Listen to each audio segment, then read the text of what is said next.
लोकसभा चुनाव लड़ने की मंशा नहीं, भ्रांतियां फैला रहे विरोधी, मुकेश अग्निहोत्री।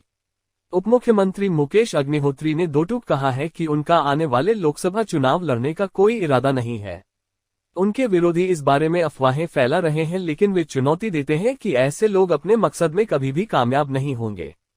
मीडिया से अनौपचारिक बातचीत में उपमुख्यमंत्री ने कहा कि कांग्रेस के पास लोकसभा चुनाव के लिए अच्छे उम्मीदवारों की कमी नहीं है। पार्टी लोकसभा चुनाव में जिन उम्मीदवारों को उतारेगी, उनकी जीत के लिए वह पूरी जी जान से काम करेंगे।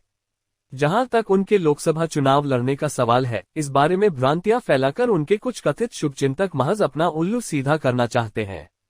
मुकेश अग्निहोत्री ने कहा कि उपमुख्यमंत्री के रूप में उनका एकमात्र फोकस विकास व गरीब लोगों के हित में काम करने पर है। वह प्रदेश को विकास के पथ पर आगे बढ़ाने का काम कर रहे हैं व आगे भी करते रहेंगे। उन्होंने कहा कि आलाकमान ने उनको नेता प्रतिपक्ष के तौर पर विधानसभा चुनाव में भाजपा को हराकर पार्टी को सत्ता में लाने का काम दिया था, जिसे उन्होंने सफलतापूर्वक निभाया। यही कारण है कि वर्तमान नेता प्रतिपक्ष जयराम ठाकुर उन पर व्यक्तिगत टिप्पणियां कर रहे हैं, क्योंकि जयराम सहित भाजपा नेता सत्ता से बाहर होने का सबसे बड़ा कारण उनको मानते हैं।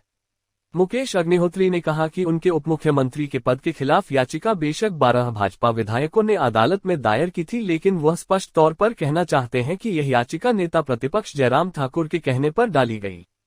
जबकि देश में करीब 30 उपमुख्यमंत्री काम कर रहे हैं, वो इनमें करीब 15 तो भाजपा शासित राज्यों में बने हैं। ऐसे में इस याचिका का कोई आधार ही नहीं था, लेकिन बीते भाजपा राज में उन्होंने नेता विपक्ष के तौर पर जोरदार लड़ाई लड़कर उसे सत्ता से बाहर करने में अपनी भूमिका निभाई, जिस वजह से जयराम उनके खिलाफ मोर्चा खोले रहते हैं। इस साल होने वाले लोकसभा चुनाव में हमीरपुर संसदीय सीट से कांग्रेस द्वारा नए चेहरे को उतारने की चर्चा जोरों पर है, जिस बारे दिल्ली में आलाकमान द्वारा बुलाई बैठकों में गहन मंथन भी हुआ है।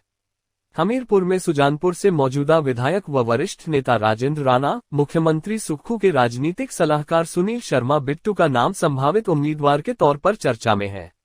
हालांकि एक धड़ा उपमुख्यमंत्री मुकेश अग्निहोत्री का नाम भी उछाल रहा है, जिस पर उपमुख्यमंत्री ने अब अपना स्टैंड साफ किया है।